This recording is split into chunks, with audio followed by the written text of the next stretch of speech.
3 अगस्त साल 1971 कैलिफोर्निया की एक छोटी सी गली के अंदर पुलिस की ढेर सारी गाड़ियां सिर्फ एक आम शहरी को पकड़ने के लिए आई। Alright, secure the perimeter. Copy that, moving to the north side.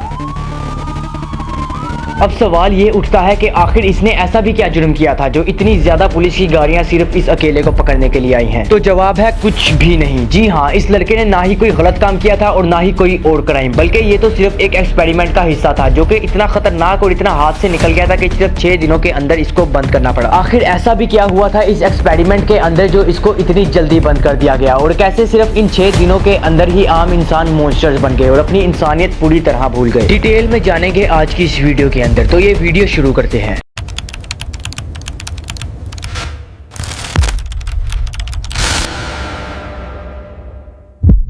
ये एक्सपेरिमेंट कैलिफोर्निया की एक यूनिवर्सिटी स्टैनफोर्ड यूनिवर्सिटी के अंदर करवाया गया और इसके मास्टरमाइंड थे फिलिप जिम्बार्डो, जो कि इसी यूनिवर्सिटी के एक प्रोफेसर थे। दरअसल उनका एक सवाल था कि क्या होगा अगर इंसान को उसकी पूरी पावर दे दी जाए, तो क्या वो अपनी इंसानियत भूल जाएगा। लेकिन शायद उन्हें ये नहीं पता था कि आगे जाकर उनका सवाल कितना खतरनाक साबित होने वाला है। बहरहाल उन्होंने अपने सवाल का जवाब पाने के लिए एक नकली जेल बनाने का फैसला किया और उन्होंने यूनिवर्सिटी के बेसमेंट के अंदर जेल बनाने का काम शुरू करवा दिया। और सारा काम खत्म होने के बाद उन्होंने न्यूज़पेपर के अंदर अपने इस एक्सपेरिमेंट का ऐड दिया कि जो भी हमारे इस एक्सपेरिमेंट का हिस्सा बनेगा उसको $15 पर डे दिए जाएंगे। और उनके इस आइडिया ने काम भी किया, क्योंकि इस एक्सपेरिमेंट के लिए 70 लोग अप्लाई करते हैं, लेकिन उनमें से भी सिर्फ 24 को सिलेक्ट किया जाता है जो मेंटली सबसे ज्यादा स्टेबल होते हैं। इसके बाद उन सिलेक्ट किए गए 24 लोगों के लिए टॉस किया जाता है। जिनकी तरफ हेड आता है उनको पुलिस बना दिया जाता है और जिनकी तरफ टेल आता है वो प्रिजनर्स बन जाते हैं। और उन सभी 24 लोगों को अपने अपने रोल्स मिलने के बाद वापस घर भेज दिया जाता है ताकि उनको घर से अरेस्ट करवा सकें। और ये एक्सपेरिमेंट और भी रियलिस्टिक लगे, इसीलिए इसके अंदर रियल पुलिस को भी इन्वॉल्व किया जाता है जो कि स्टूडेंट्स को उनके घर से अरेस्ट करती है और जो भी एक प्रिजनर का क्राइटेरिया होता है वो पूरा किया जाता है, जैसे उनके फिंगरप्रिंट्स लेना वगैरह। अब यहीं से सारा साइकोलॉजी का गेम शुरू होता है। जब प्रिजनर से उनके नाम छीन लिए जाते हैं, उनकी आइडेंटिटी छीन ली जाती है, सिर्फ उनको एक नंबर दिया जाता है। उनका नाम खत्म, आइडेंटिटी खत्म, सिर्फ एक नंबर। पहला दिन पीसफुल था। पहले दिन कोई इतना मसला नहीं हुआ। जो गार्ड्स बने थे वो गार्ड्स की तरह एक्टिंग कर रहे थे और जो प्रिजनर्स थे वो थोड़ा नर्वस थे। सभी को यही लग रहा था कि ये सिर्फ एक एक्टिंग है, लेकिन यूनिफॉर्म पावर देता है और पावर धीरे धीरे जहर बन जाती है। जैसे तैसे दूसरा दिन आता है और दूसरे दिन थोड़ी प्रॉब्लम्स क्रिएट होना शुरू हो जाती हैं। जैसे प्रिजनर्स आपस में प्लान करके अपने बिस्तर से दरवाजे को ब्लॉक कर देते हैं। गार्ड्स बड़ी मुश्किल के साथ प्रिजनर्स पर काबू पाते हैं और जैसे असली जेल के अंदर होता है वैसे ही प्रिजनर्स को सजा देना शुरू कर देते हैं, जैसे प्रिजनर्स को सोने ना देना, उनका टॉयलेट जाना बंद कर देना वगैरह। अब ये एक एक्सपेरिमेंट नहीं लग रहा था, बल्कि ये बिल्कुल रियल जेल जैसा हो गया था। डे 3 आते आते प्रिजनर 8612 मेंटल ब्रेकडाउन और आइसोलेशन का शिकार हो गया। वो गार्ड्स की मिन्नतें करने लगा कि मुझे इस जेल से निकाल दो, मैं यहाँ पर और नहीं रहना चाहता। वो चिल्लाने लगा, I can't take it any more, I can't take it any more. लेकिन गार्ड्स ने उसकी बात को ना ही सीरियस लिया बल्कि उसका मजाक उड़ाते उड़ाते हंसने भी लगे। और सबसे शॉकिंग बात तो ये है कि उस जगह पर खुद फिलिप जिम्बार्डो भी मौजूद थे और अपनी रिसर्च को जारी रख रहे थे, लेकिन उन्होंने ना ही गार्ड्स को रोका और ना ही मना किया कि प्रिजनर्स पर जुल्म ना करो, क्योंकि फिलिप जिम्बार्डो ने गार्ड्स को कोई ऐसा ऑर्डर नहीं दिया था कि प्रिजनर्स के साथ ऐसा सलूक करना है, बल्कि गार्ड्स ने खुद ये चीज अडॉप्ट कर ली और अपने आप को असली गार्ड समझने लगे। और सबसे डिस्टर्बिंग बात तो ये थी कि फिलिप जिम्बार्डो खुद इस प्रिजन के सुपरिटेंडेंट बन चुके थे, यानी कि अब वो साइंटिस्ट नहीं रहे बल्कि सिस्टम का ही हिस्सा बन चुके थे।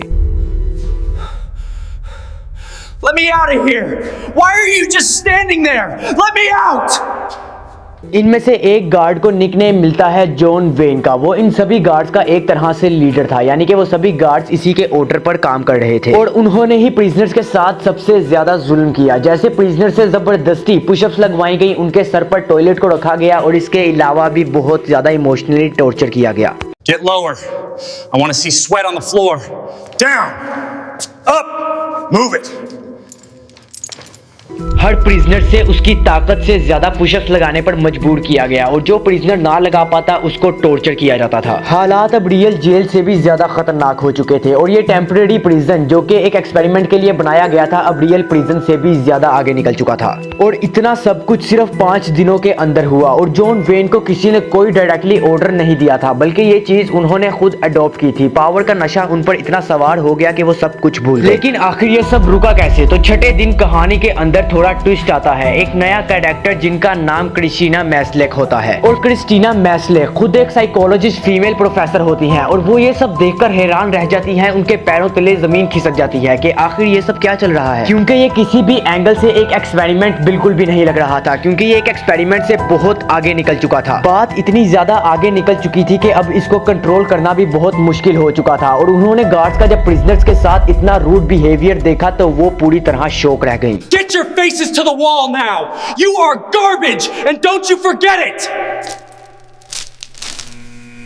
बस इतना सब कुछ देखना ही था कि क्रिस्टीना मैस्लेक ने फौरन फैसला किया कि वो किसी भी हालत में इस एक्सपेरिमेंट को इसी वक्त फौरन रोकेंगी। वो फौरन जिम्बार्डो के पास गई और ये एक्सपेरिमेंट रोकने के लिए कहा। पहले तो जिम्बार्डो नहीं माना, क्योंकि अभी सिर्फ 6 दिन ही हुए थे और वो अपनी रिसर्च को पूरा करना चाहता था। लेकिन जब उन्होंने जिम्बार्डो को समझाया कि ये एक्सपेरिमेंट रोक दे, क्योंकि अब ये एक्सपेरिमेंट हद से आगे बढ़ चुका है, और जिम्बार्डो ने खुद भी ऑब्जर्व किया कि हाँ अब ये कुछ ज्यादा हो रहा है, तो जिम्बार्डो ने इस एक्सपेरिमेंट को खत्म करने का फैसला किया और उसी रात को ये एक्सपेरिमेंट खत्म हो गया।